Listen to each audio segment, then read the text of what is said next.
అనకాపల్లి జిల్లా నర్సీపట్నం 28వ వార్డు ప్రజలకు ఉచితంగా చెరుకు, గుమ్మడికాయలు పంపిణీ.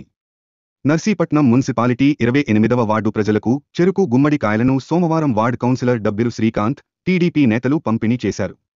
ఈ సందర్భంగా శ్రీకాంత్ మాట్లాడుతూ ముందుగా ప్రజలకు సంక్రాంతి శుభాకాంక్షలు చెప్పారు. చెరుకు డిమాండ్గా ఉండడంతో ఎక్కువగా లభ్యం కాకపోవడంతో వార్డు ప్రజలు నిరాశ చెందడాన్ని చూసి గత 4 సంవత్సరాలుగా ఉచితంగా పంపిణీ చేస్తున్నామని తెలిపారు. 28వ వార్డు అయ్యన్న కాలనీ, గుర్రాల రోడ్డు, ఎన్టీఆర్ ఆసుపత్రి వెనుక పంపిణీ చేయడం జరిగిందన్నారు. ఈ పంపిణీ కార్యక్రమంలో వార్డు టీడీపీ అధ్యక్షుడు గాలి రమణ, వానపల్లి గణేష్, చిత్రడా మహేష్.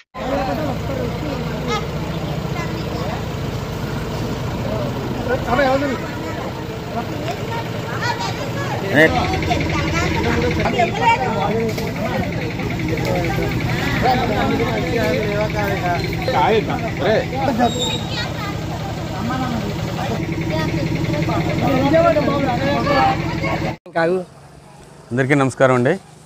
ఈరోజు భోగి రోజు సంక్రాంతి సందర్భంగా ఎప్పటిలాగే గత 4 సంవత్సరాలుగా మేము చేస్తున్నట్టే చెరుకు ముక్కలు, గుమ్మడికాయలు పంపిణీ కార్యక్రమం అయ్యన్న కోలంలో మొదలుపెట్టామండి.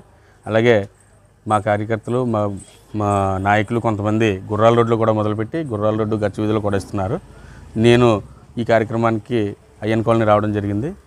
ప్రతి సంవత్సరంలాగే అందరూ కూడా ఈ పండుగని శుభ్రంగా జరుపుకొని ఆయురారోగ్యాలతో, అష్టైశ్వర్యాలతో సంక్రాంతిని జరుపుకోవాలని కోరుకుంటూ ఈ కార్యక్రమం చేస్తున్నాం. గత 4 సంవత్సరాల నుంచి ఆనవాయితీగా వస్తుంది.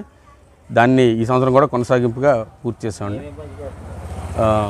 చెరుకు ముక్కలు, గుమ్మడికాయలు పంపిణీ చేస్తున్నామండి. ఎందుకంటే ఇప్పుడు మీకు తెలియదు ఏం లేదు, డిమాండ్ అయిపోయింది, ఎక్కడ కూడా దొరకట్లేదు. అందువల్ల మా వార్డు ప్రజలందరికీ కూడా అందుబాటులో ఉండాలని ఇవి పంపిణీ కార్యక్రమం, ఉచిత పంపిణీ కార్యక్రమం చేయడం జరుగుతుందండి. Thank you. మరిన్ని తాజా వార్తలకు చూస్తూనే ఉండండి మైత్రి న్యూస్. ప్రతి క్షణం ప్రజల కోసం. ప్లీజ్